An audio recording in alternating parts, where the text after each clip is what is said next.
Good evening, Indiana. Welcome to the Who's Left Podcast, a show about Indiana politics, history, and culture from an unapologetically leftist perspective. My name is Scott Aaron Rogers, and I'm broadcasting from Bloomington.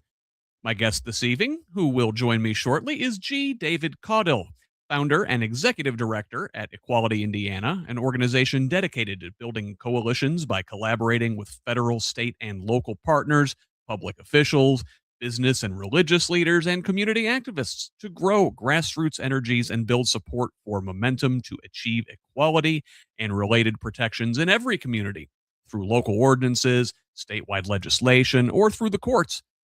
But mostly, the goal is to make the Hoosier State of Indiana a more welcoming place for everyone. Tonight, we'll talk about cultural and institutional support for the community, whether acceptance is secure or waning, and look at some tensions within the LGBTQ community before turning to Indiana and issues impacting Hoosiers, the Queer the Vote, Get Out the Vote program here in the state, and what is at stake right now for the queer community here in Indiana. But before we get there, you know the routine. This is an independent media project. We don't paywall content. We don't have advertisers, and we certainly don't have any billionaire benefactors. Only individuals like you keep this thing going. It is a foundational principle of Who's Left and the Progressive Indiana Network that we refuse to hide important information behind paywalls in the middle of a political crisis, even if that's not in our financial best interest. So please, if you find value in this work, go to progressiveindiana.net and subscribe at the paid level. It's only $5 a month or $50 for the whole year to help us build the infrastructure that will pop the right-wing media bubble in this state. And if a paid subscription isn't in the cards for you right now, that's okay. You can still help out by liking and sharing on social media, commenting, leaving reviews, providing feedback, forwarding content to your people. You get us when you can. Mostly, we just want you here in this community of Hoosiers dedicated to making this state and its government work for all of us, not just the elite few. Please join us. You can follow me on Blue Sky, Instagram, and Threads at whosleft.us. That's HOOS Left. And on Facebook, TikTok, and YouTube, simply at Who's Left. Progressive Indiana Network's handle is the full spelled out name on most sites, but on Blue Sky and TikTok, it is PIN Indiana. Please help us grow with a follow wherever you're at. Tell the others. Let's build a radically democratic Indiana together. Now, let's welcome our guest to the show, Equality Indiana founder, executive director, and president of the board. There is G. David Caudill. Welcome. Hey, thank you. Thank you for having me, Scott. I am so glad we get a chance to do this. So, before we get into depth here, I want to introduce yourself to the good folks and maybe fill in any gaps that I left out when I was sort of introducing your organization. Well, thank you very much. And again, thank you for inviting me to be a part of this to talk about Equality Indiana. We're a new organization, and we're made up of two separate entities. One, 501c3, which right now its name is Equality Indiana Educational Fund, and it's just doing business as Equality Indiana. Then the other arm of the organization is a 501c4 called Equality Indiana Advocates. And the difference between a C3 and a C4, the C3 is a charitable organization. Our focus there is civic engagement and education of the population and the LGBTQIA community, as well as educating lawmakers about issues that are important to their constituents that are LGBTQIA. So that focus and people who give donations, I can understand you doing fundraising there at the beginning of your podcast, but we're a nonprofit organization and rely on donations from the community. So the 501c3 Equality Indiana, we have fundraisers to make certain that we can do the operations that I'll talk about later on. But it's a charitable contribution that people can then, when they itemize their taxes, tax season is coming up here for last year anyway, coming up on the later in April. people can get that tax deduction when they give a donation to Equality Indiana, the 501c3 entity, versus the 501c4 entity, Equality Indiana Advocates. Its focus is advocacy and lobbying the state legislature as well as other legislative bodies for equality for everyone in Indiana, particularly focused on LGBTQ equality, but it can do more engagement. Its primary activities involve sending out a questionnaire to candidates that are running on the ballot to ask them about particular issues that impact the LGBTQ community, giving those candidates and elected officials running for re-election an opportunity to share with us what they would do when they get elected to office regarding the LGBTQ community. So we send out questionnaires, they get back to us, and we then, kind of give them a thumbs up. Yes, they're going to support us, or a thumbs down. They're not going to support us. So we can take that information and educate all voters about the positions of candidates running for office coming up in the elections this year, the fall elections for the general election. So that people are better informed about their candidates to know whether the person they're voting for is going to be supportive of the LGBTQIA community. And that's a particular difference right there, that survey part, because when we Equality Indiana had applied for 501c3 status, we told them that that's one of our projects that we work on, and they says 501c3s cannot do that because that's taking a position, putting a candidate in a role that they have to take a position on a political issue. And so they said, you can't do that. A C4 has to do that. And I replied that, well, we already have a C4 and we will just wall that off.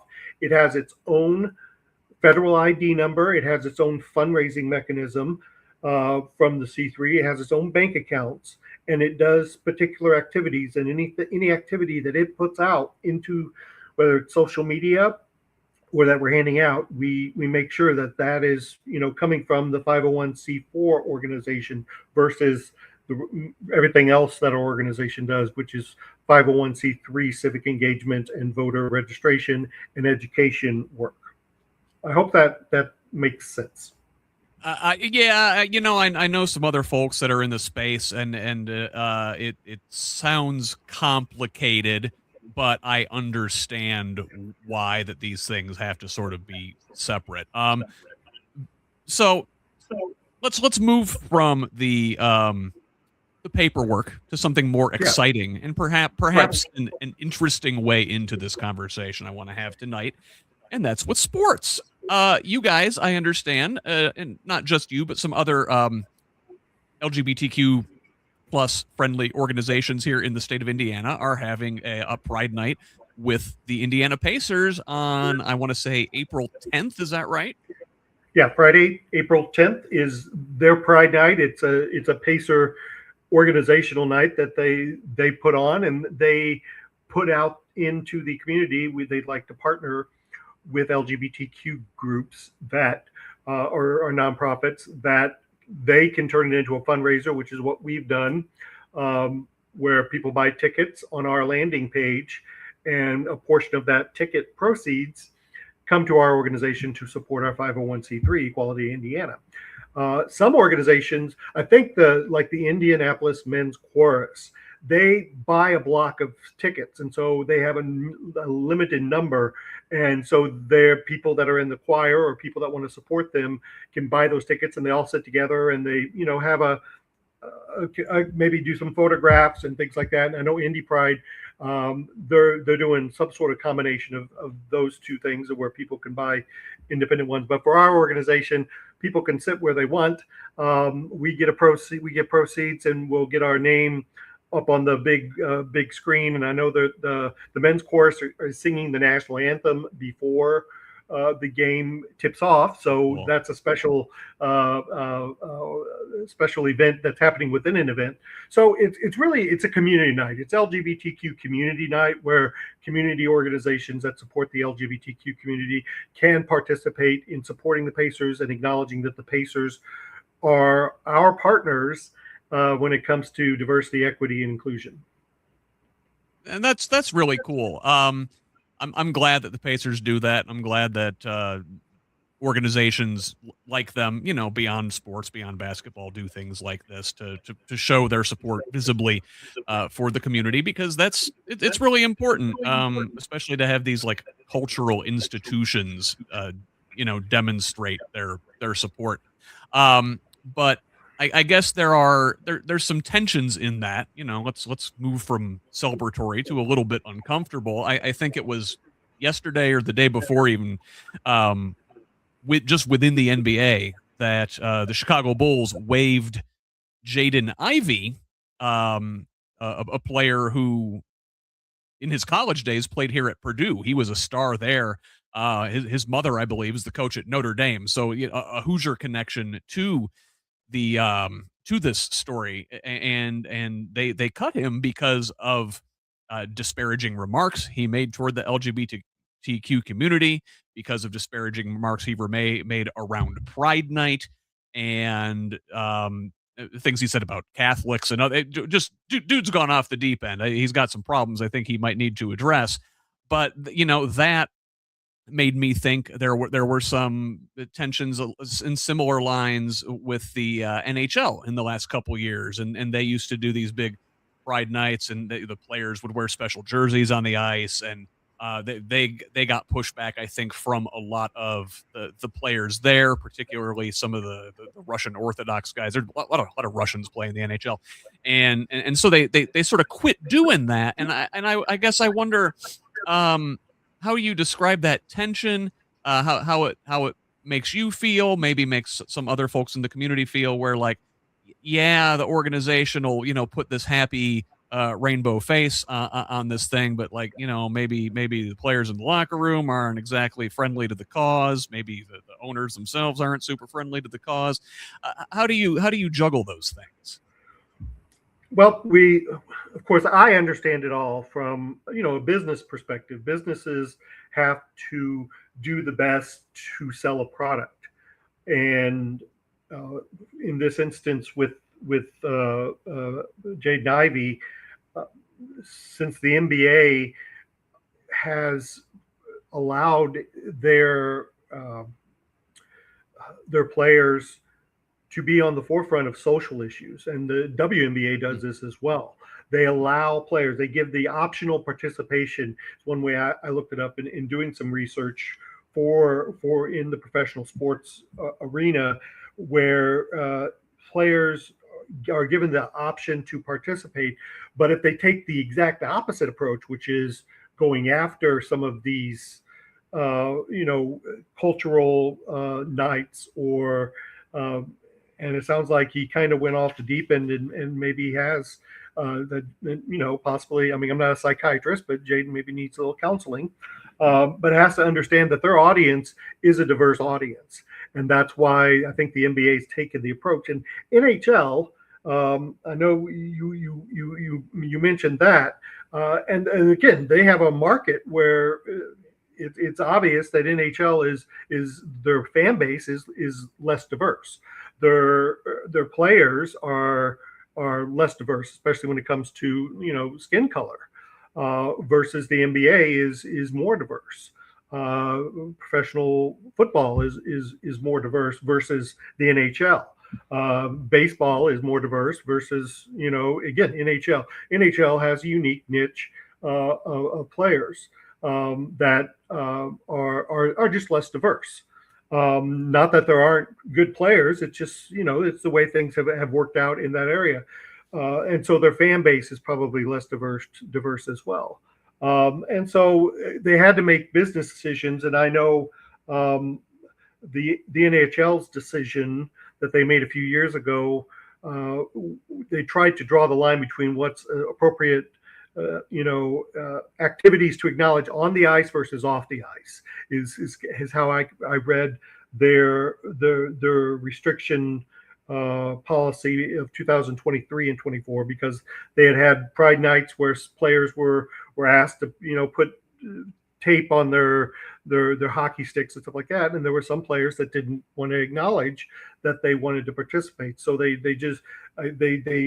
allowed for the participation to be players didn't do anything on the ice. I think I read somewhere though that they backed away on during practice when they're out there practicing on the ice that they can have a stick that has rainbow tape on it, but that's the most that they budged on the ice during warmups, but not during playing the game. So they were trying to draw a fine line so that the players weren't required to participate, and versus what the NBA tried to do, which is optional participation unless a player goes off the deep end and attacks, everything that's contrary to what the NBA is about, which is inclusive, about being a diverse league, about having diverse voices. But to attack all those voices, I think that's probably what got Mr. Ivey in some trouble. And maybe he'll get some sensitivity training, and maybe he'll be back. But it's hard to say about his future. But those differences, I think, are important because of just the way the culture of those two separate sports leagues have evolved. I hope you would agree with that. Yeah, well, yes, but then I wonder, sort of tying this to the broader culture at large, and you mentioned, these are businesses, they have a certain prerogative that their goal is to make money, and you'd think they would want to cast as wide a tent as they can and show that they support everybody, and that way. But as the culture has shifted, rightward, I think over the last couple of years, pressure from the administration certainly hasn't helped. You see not just the NHL as one of these cultural institutions that has maybe pulled back a little bit on their support for the community. If you look at something like Target a few years ago and how they were all in, Pride Month, June, they always had all the merch. Then they started to get some pushback from certain sectors, and they were like, you know what, just never mind, we're not going to do it. And I wonder if that is a sign of something happening more broadly in the culture. Like, have we reached kind of peak equality and we're slipping away from it? I believe I don't think it's reached its peak. At least I hope it hasn't. But I think organizations like Target, which they're again trying to make money, you can't please all the people all the time, though businesses keep trying. They sometimes you got to take to be able to take a few steps forward, you got to take a few steps back. We don't know what the Pride year is going to be this year. See, I've got already a little bit of Pride stuff I wear all the time. This is for Indiana University, and hopefully they haven't taken steps back, and maybe they'll have some new Pride T-shirts this year come June. But again, because of the political pressures, certainly they are felt from what's happening either in this state of Indiana, impacting a university that's public university in this state, or a multinational corporation, or at least like Target, that's trying to sell all their products to all of the people, feeling political pressure from a current administration that sends out an evil tweet or whatever he does on his social media to cause trouble and to cause consternation, goes through our economy and ends up into a boardroom of a company like Target to say, okay, well, let's just avoid that by just completely not selling anything that has a rainbow come May and June. Maybe it was a good decision, maybe it isn't. If their stock remains where it is, they're trying to also, they have an audience of stockholders, not just people buying stuff, but stockholders. And so I think in the business community, though, from an LGBTQ perspective, we'd like for businesses like that to 365 be supporting LGBTQ individuals, because we're not only stockholders, we are customers, we work there, like I said, we own stock, we are maybe even in the boardroom. And we feel that if they're going to put their lobbying power to work, they should put it to work for all of those people, their customers, their board members, their stockholders, and the people that work for them, and support equal rights for everybody. And one way they can prove that they're doing that is through political contributions, but also by selling merchandise to those customers and employees who would like to shop there and get their Pride on with Pride merchandise. It's a business decision, and in the LGBTQ community, sometimes we have a list of places that you support. You don't go to those places, or places that you don't support and places that you do support, and they change sometimes year to year. And in Pride, Target used to be on the good list. Well, I think they're on the bad list, and they went to the good list. Now they're back on the bad list. So, and some people in our community, they don't care about those lists. They just want to go. They got the best price at Target, and they're going to go there regardless of whether they're on the good list or bad list. And that's where, being an activist in the LGBTQ community, we want to reach out to as many people as possible. Say, hey, if we really want to change our trajectory, supporting those businesses that support us. And this gets back to even the sports thing. The Pacers support them because they support us. They're willing to have one night that they say it's LGBTQ community night, so we should support them.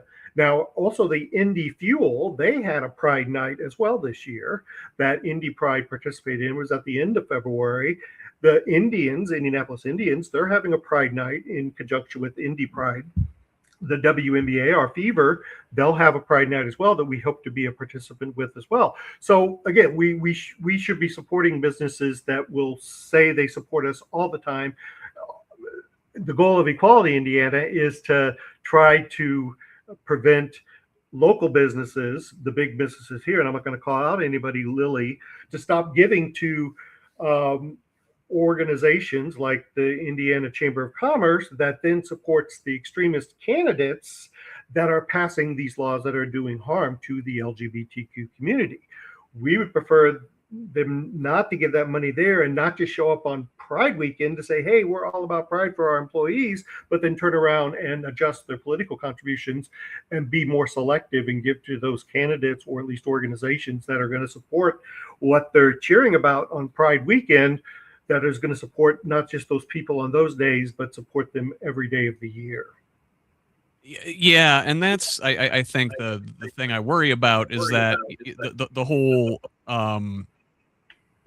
support for Pride, the Pride nights with the NBA, with the NHL, with the merchandise at Target, it was always just like a cynical business decision and not a genuine commitment to equality. And I think I can't help but think about the parallels between now and Germany in the 1930s, because my God, look at the news every day.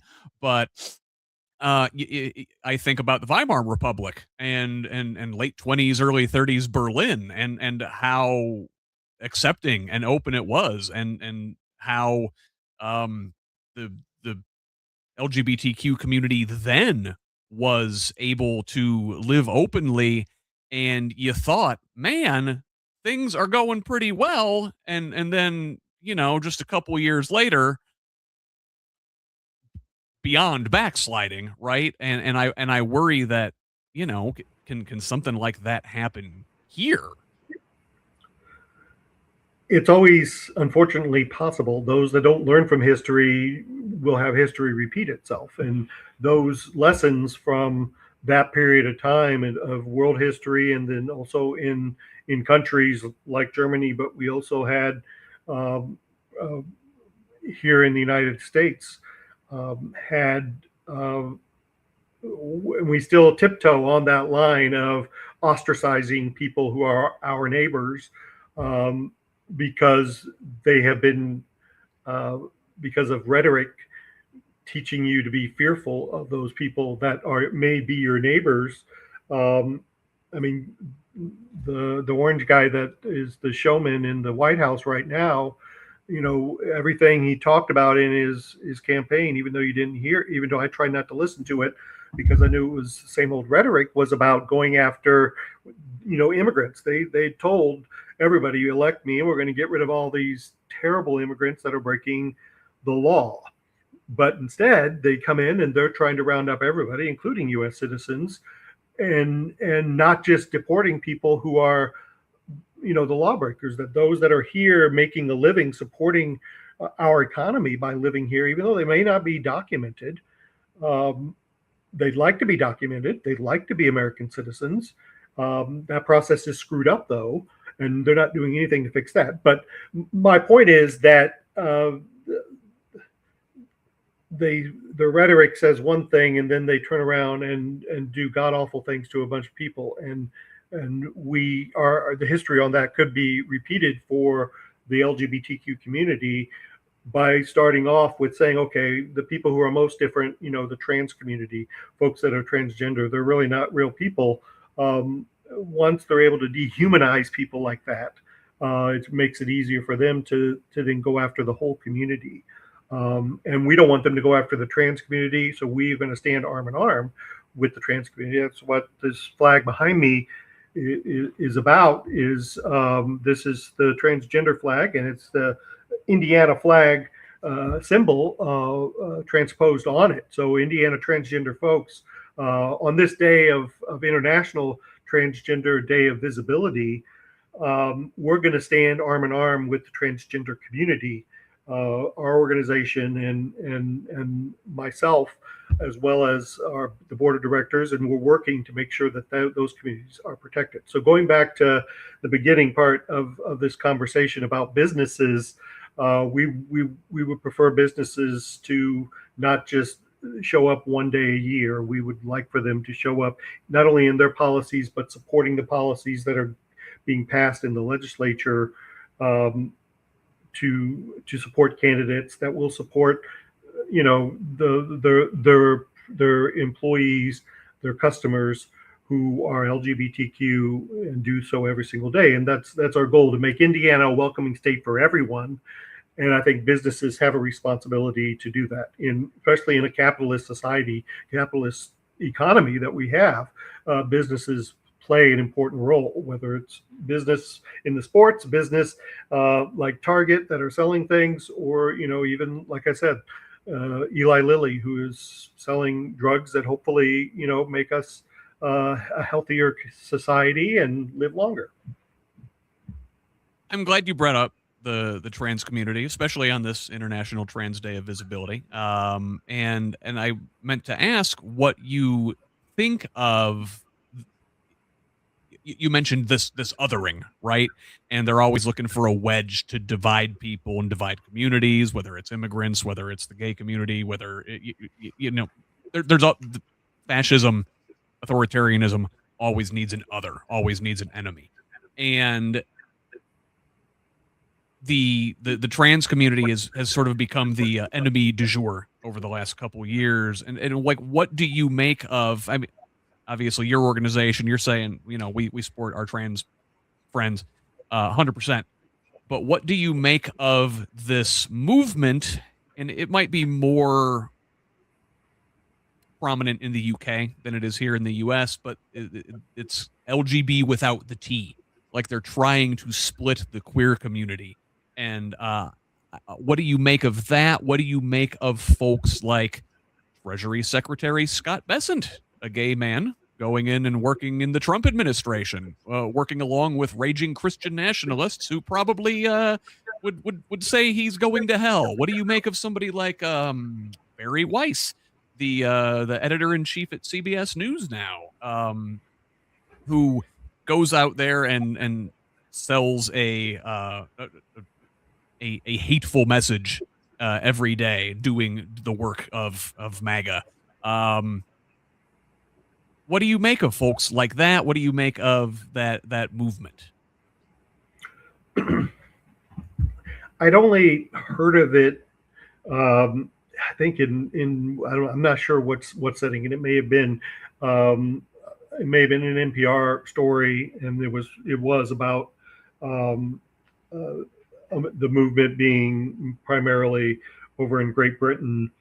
And so I did a little research ahead of time on it, and um, it it's obvious, at least on the surface, it's mainly a social media phenomenon, Mm. and not, I don't know if it's really an actual movement, but uh, on social media, it's easier for people to disguise their true identity. So it's something that uh, it seems to undermine movement like Equality Indiana, because we are an equality movement, that we're fighting for equality for everyone, not just LGBTQIA, but everyone, including people who are consider themselves cisgender and are straight. Um, so it undermines the coalition and the inclusion that we are fighting for by saying, let's take one of those letters out, let's take a group of people out, uh, and excluding transgender people, because they actually face the highest level of discrimination and actual violence against them. I feel, all my transgender siblings, they're very brave for being uh, authentic to themselves, and I I want to lift them up in a safe way, and they need safe spaces for them to be in, which is kind of one of the slogans of Equality Indiana. When we talk about our Queer the Vote Indiana, we feel the voting booth should be a safe space for everyone, including transgendered individuals. They should be able to get registered to vote and vote. But a lot of this movement is being amplified or supported by anti-LGBTQ individuals in the community that are trying to, break up our coalition, because no throughout history, the fight for equal rights, whether it was for women to gain the right to vote back in, in 1919, I think it was, 1911. I forget when that was. History is escaping me, but they stayed together. It took a long time for women to get the right to vote, but that equality movement stayed together. The women's movement fractured in the 70s, 1970s, because they didn't stay together. Um, Black Americans to get their civil rights and their rights to vote to be enforced by the federal government. Um, it took them staying together.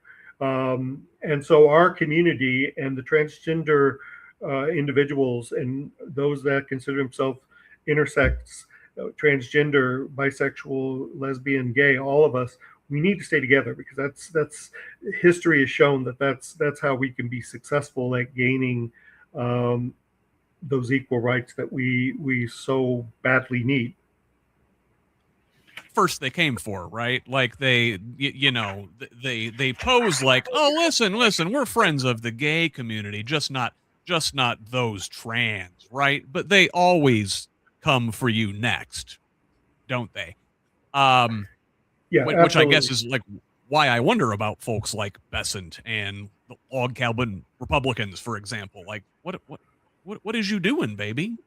Right. Well, there is a segment of openly, gay men who are self-loathing. They may talk about being gay, but uh, they, either the way they were raised or the way they were programmed, they really don't like that part of themselves being public. And you mix in a little narcissism with that as well, and you suddenly have somebody who's um, um, yeah, they'll say they're gay so they can be, so the people that they're trying to help and protect and promote, um, they can then say, yes, here's my gay friend, I am a diverse person, I do embrace diversity, gay people love me. And these are things we've heard from, the I think the Trump guy in was the just White talking House. about it last week. And Yeah. there's no scientific, right. There's absolutely, I mean, evidence, real evidence. Of course, we know he doesn't embrace science. It doesn't embrace real evidence. But in the last election, I think I saw numbers in exit polls that only 12% of the LGBTQ population voted for him.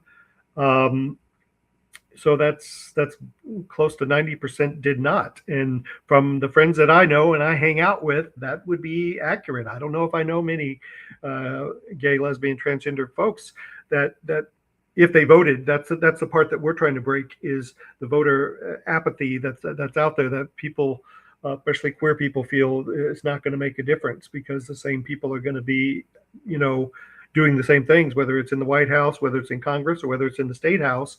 And our argument is we can definitely make a difference in the State House if we stay together, get registered, and get out to vote. So those are but going back to, these guys, Scott Bassett, it's great that we can say we have a gay guy running the Treasury, but I'm sure he's not showing up to HRC fundraisers to, support their causes, because he's not on he may be in one area on the same team that me, but he's not on my team. Yeah.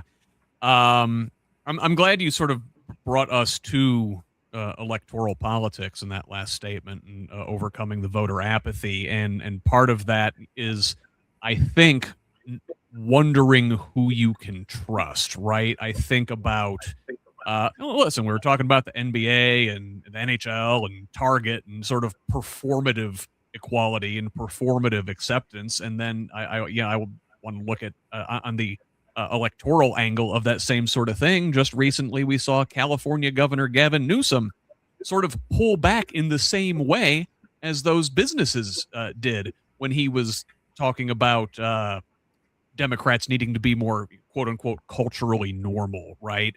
And he said, I think he may have gotten too far out ahead on things like marriage equality and trans rights. And I guess from the outside looking in, I can see why some folks within the community would be like, well, listen, if this guy is sort of one of the faces of the Democratic Party, who can I really trust if he's willing to throw us under the bus first thing when he looking to run for national office, Right. And in the putting on my political hat, it seemed like when I read about that and heard a few stories about that, he tried to clarify afterwards, and maybe this is the truth, that he's talking, internally for the Democratic Party. Why did we lose the last national election? What strategically could we be doing differently? And I believe when he tossed out that term, culturally normal, it definitely would get him in hot water with progressives, with the LGBTQ community, because there's not a binary state of normal and abnormal, and that solidifies that in the way we function as a culture. We're like all other things. It's not binary. It's a spectrum. And yeah, getting himself in hot water by tossing that out there.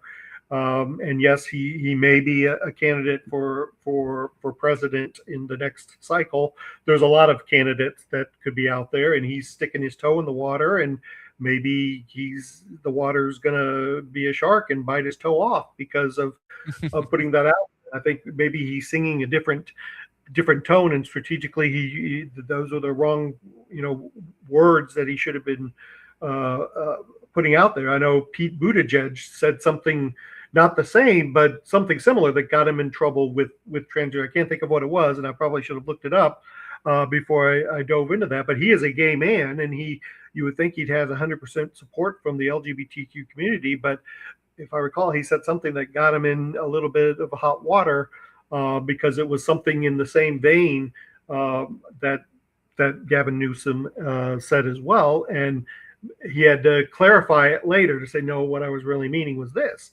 And I think they're just trying to bounce words off, believing that that Democrats are too culturally dug in certain areas, and we should be. It's just we have to be better at our messaging. The other side is good at demonizing the messages or the culture of Democrats. Like I said, putting on political hats. Even though Equality Indiana is a nonpartisan organization, I've worked in partisan politics before. I've worked for candidates, helping them raise money, helping them message their campaigns, and its messaging has been the problem with the Democratic Party for decades upon decades, since I was a child, going back to Jimmy Carter when he was running for re-election that first time. The messaging ever since then, I think even before that, I mean, Democrats have really struggled. The aberration, the couple of times that we broke through were this bumper sticker, it's the economy, stupid, Bill Clinton, or hope, Barack Obama. But in between there, we have lost the ability to our big tent to be able to fall under a good message. Hope, encapsulated that. It's the economy, stupid. Again, big tent. I'm trying to make a big tent over my head. But that's what for Democrats to do, they have to do. And I think both Gavin Newsom and Pete were trying to put out some words that can help capture that big tent, and they were lead balloons instead, and they fell flat, and they needed to backtrack and say, no, what I really meant, because they know either one, if they're going to be successful in Democratic politics to win the primary in 28 and then to win the presidential race against whoever the other side's putting up, it has to include LGBTQ people in this country. And so they don't, as I'm trying to, not me, but my organization here, Equality Indiana, is trying to do with LGBTQ voters, get them better educated so that they're more sophisticated when it comes to voting, that they're not just voting for a particular party, they're voting for that party because that party does support and share our values, versus the other party right now in this point in time does not. I'm glad you brought that there. And, just to mention, like, the messaging, I think sort of gets at what you're throwing out there right now. The criticism, I think, from a lot of folks of the Democratic Party is that they're just messaging and don't actually stand for something. So how do you know, like, how does your organization figure out, when you're educating folks in the community, around voting issues, who you can trust, who will actually support you, who is actually going to fight for you in office, or who is just messaging? Well, I mean, maybe I wasn't clear in saying that. I think Democrats in the state of Indiana and then nationally, they do have values. They do stand for things. It's getting that message out they've just been bad at messaging, just like the way I'm talking right now is how Democrats sometimes sound. They're not able to message well. They're not able to put it on a good bumper sticker. And that's what the other side has been doing well for, like I said, the last 40, 50 years. So Democrats, they do stand for things, but because it's so complex, a lot of Democrats, when they're talking at a town hall, it's like that.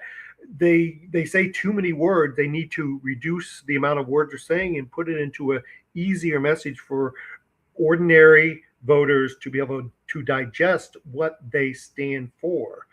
And they just have not been able to do that on the national level in many of the last presidential elections, or even congressional elections. Now, this is my opinion. Some people can argue with me, and I'm happy to debate that. But just take the Indiana Democratic Party. It's been a complete failure since the last statewide election that they really won, which was when Frank O'Bannon was elected governor in 2000. Yeah, in 2000. That was that year. We've had a few statewides that have won since then, but they have been individual candidates that have done a good job, and normally it's because the other side fell flat like when Joe Donnelly was elected U.S. senators, because Murdoch shot himself in the foot, the leg, the face every time he couldn't put that statement about God wanting women to be, have children if they have a child because they were, sexually assaulted. It's just he kept putting his feet in his mouth and shooting himself in the foot and then sticking it in his mouth. So those were individual cases, but the state party itself has really just struggled, which is why I don't associate with the state party anymore. I don't associate with the Stonewall Democrats because they're an arm of the state party. Every time I've asked them, well, if I become a member, what is my money going to go for? They can't answer that question for me, and that worries me when they are taking money from you for a political party, but they can't tell you, is this money going into operations? Is it going into getting out voters? They can't tell me. And so I'm not going to give them money and be a member. And I think our whole state party structure is set up that way, that people really don't know if they donate what their money is going for. And that's a messaging problem because it is going someplace. And it's probably something that I may believe in, but if you can't put it into words, you're not messaging very well. So if anybody from the Indiana Democratic Party is listening to this or hears this, please do better at messaging to people who do support the values of the Democratic Party, but I'm never going to give a donation to the state party until they can tell me what the money's going for. I'll give it directly to candidates, and I've told candidates that, but I won't give it to anything that's associated with the state party. And I'm a diehard Democrat. I've run for office as a Democrat. My bona fides as being a Democrat are unquestionable. I've worked to get Democrats elected as governor, as to Congress throughout the country. I've raised $16 million to get a governor elected in Missouri that was a Democrat, and that's not a blue state. And this was back in 2008, but it still was not an easy election. So I wish the overall national party, like I said, would do better at messaging. I think they do stand for things. And I think Democrats do stand for things. They just do a crappy job, and they have for the last, except for those, Bill Clinton years and Obama years when they first got elected, they had great messaging. And then, Republicans threw terrible candidates at them for their reelect, so they were able to get reelected. They didn't quite have the same messaging, but it's hard to take out an incumbent on a presidential level. So I don't know where our conversation started, and I've kind of gone off into my whole political background. So bring me back to home here. Let's bring it back because let's stay on electoral politics though, because we are in an election year. Let's talk about Queer the Vote. Absolutely. Queer the Vote Indiana is our Get Out the Vote campaign. We have on our website, people can sign up and take a pledge that they are going to vote and encourage other people to vote. And that pledge also is a pledge that our organization is making to educate them, anybody they get signed up, and anyone interested in voting, that we're going to keep them informed about when early voting is, where they can find information about the candidates, where they can find the location to vote. Because we're targeting younger people who've never voted before. They may be those 18, 19, 20, those college age, or even up until their 30s, and they've never voted in their life. They never had anybody ask them to vote.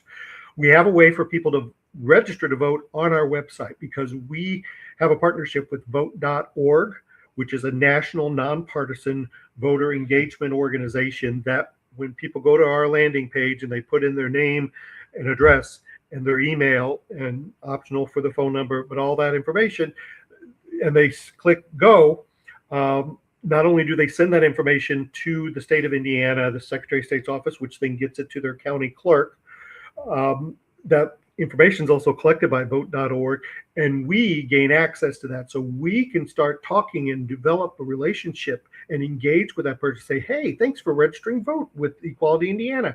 We want to let you know that you did so before the deadline. If you know any other people, please forward this to them so they can register. But here's a resource. Remember, like for this primary, we sent out an email recently that said it's a closed primary, which means you're going to be asked to whether you want a Democrat ballot or do you want a Republican ballot? You can't vote for both Democrats or Republicans. If you're an independent and you go in there and ask for an independents select their candidates in a whole different fashion. Normally they just have to get signatures and they're on the ballot, or they have a convention like the Libertarian Party. They have a convention and that's how they decide there. But our primaries are set up for Democrats and Republicans for them to select their general election candidates. So you're going to be asked that. So for new voters, they may not know that. We want to make sure we educate them at that so they know what to expect. When it gets to early voting, we're going to remind people, hey, Marion County, your early voting starts here. And different counties start, because we work throughout the state, have early voting periods at different points. It starts and ends right before Election Day, of course. But we want to make sure we get that information out and encourage them to vote early, because you never know what's going to happen on Election Day. You get up, get a flat tire, and you can't go to work or do anything because you don't have public transit in your community. So if you vote early, you get it out of the way, you've checked it off the list. So we do a big push on early voting, but that's part of our Queer the Vote campaign, is to make sure people who we've signed up to register to vote, people who we've talked to at events, that get signed up and take the pledge to Queer the Vote, that we're engaging with them to remind them about voting when it's upon us to do it. Nerds like me and maybe like you, we are thinking about elections all the time, but the average Hoosier out there, they're not thinking about it until they're right upon it, especially young people. They only think about things 5 seconds before it happens, which is why a lot of young people don't vote in Indiana, because we have a 28-day cutoff before you have to be registered to vote. If they don't start hearing about election time until the day before the election and they didn't get registered 27 days ago, they can't vote. Because they're not automatically voted. So the whole registration thing, we'll be pushing that for the next week, because a week from yesterday, 6 days now, there is to get registered. Midnight on the 6th of April is people can still fill out the registration form online and they still technically be registered to vote in the primary if they want to. And then when we get past the primary and we get to May 19th, registration reopens, and we're going to be pressing at all the Pride festivals, which I'm hope to talk to here in a moment. But we're going to be going to Pride festivals to get people signed up to Queer the Vote, get people signed up to vote, get them in our system so we can start that little dance of engagement between June going all the way up to October, when early voting will start, and then get them out to vote.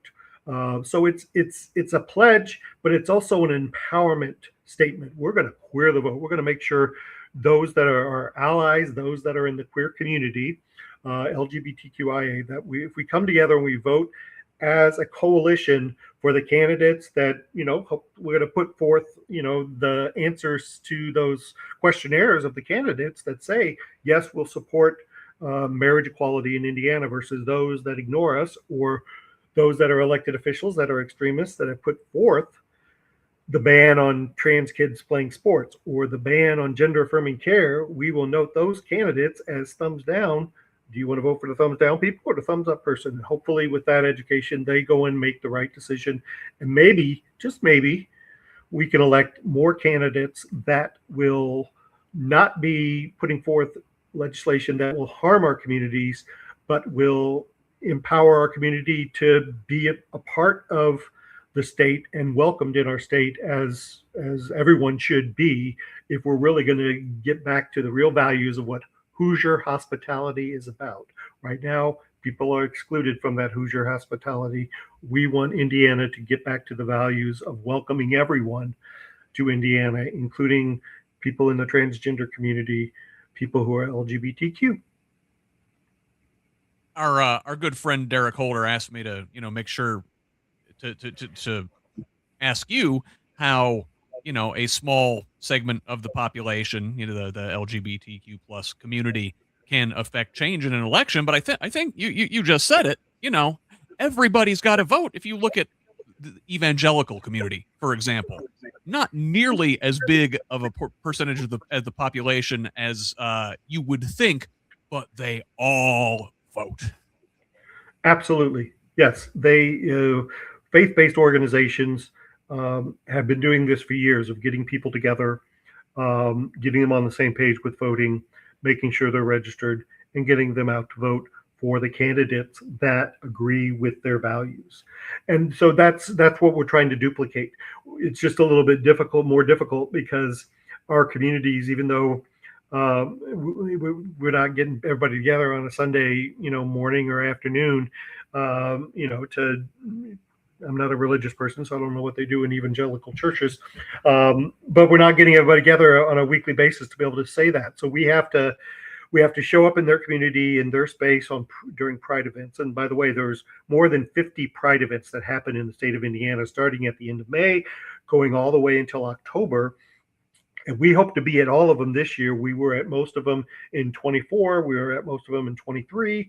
Last year, less so, because it wasn't an election year going on. And there were some, personal challenges for some of our board members that couldn't make it. But we hope to do that this year to, again, meet people in their space to say voting, like I said, voting together is a safe space. And another thing, our Queer the Vote Indiana campaign and get out the vote effort, we're hoping to include this year. We've talked about this in the past, but our board members really going to work on it, that during early voting, we hope to have get out the vote rallies. Like on a Saturday morning, we get together at a donut place in downtown Indy or in Muncie or in Bloomington and have a drag queen there, get together, have a good time with the drag queen saying, yeah. We look at her go. And then she's going to say, we're all going to go down and vote together. So we all early vote together on that Saturday, get it checked off our list. And hey, by the way, come back next Saturday. You don't get to vote again, but bring 5 people and we're going to have another good time, have some coffee, have some donuts, then I'll go down and vote again.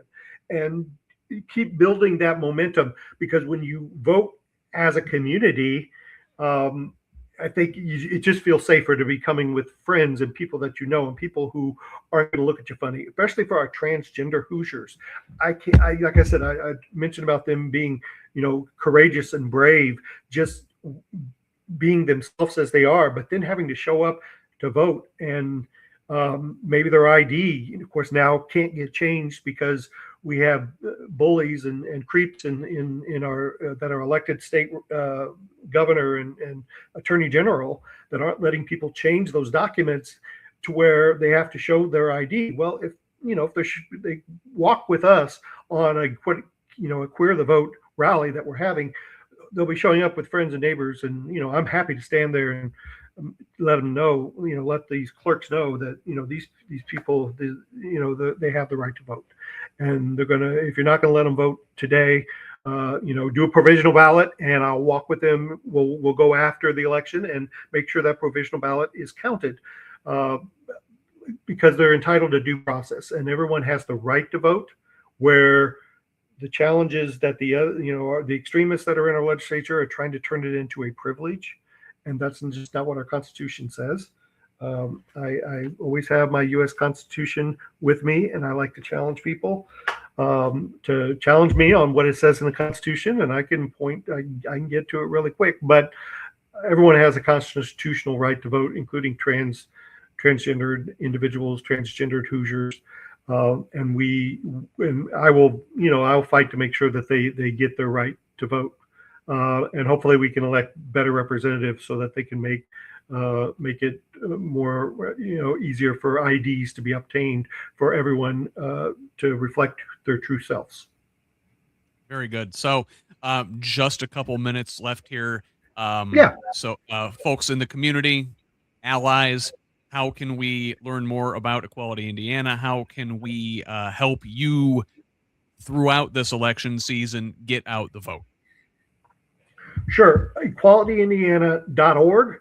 And by the way, Derek, good friend, I appreciate him reaching out and putting me on the spot to, yes, small communities can help us through not only the Pride festivals, but going to EqualityIndiana.org. We are a .org as a nonprofit.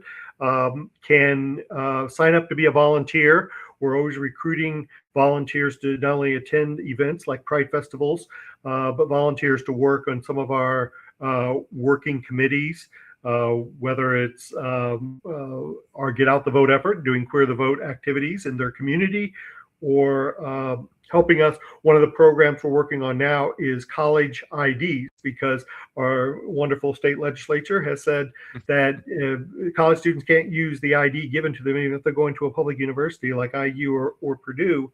They have to get a state ID. So we are working with LGBTQ centers and LGBTQ clubs at colleges to try to make sure they have all the documentation. And if we have to go there as board members from my organization to drive them to the B&B so they can get that ID so they can vote, we want to make sure college students get to exercise their right to vote in Indiana if they choose to come here and go to school here and want to vote here. If they want to vote back where they are, where they live, with their parents, we'll make sure, they get their absentee ballot filled out. But if they want to vote in Indiana, we're setting up a program so we can communicate particularly with those LGBTQ voters. We hope to expand that by the time we get to 28 to all of college campuses, and working with other groups and organizations.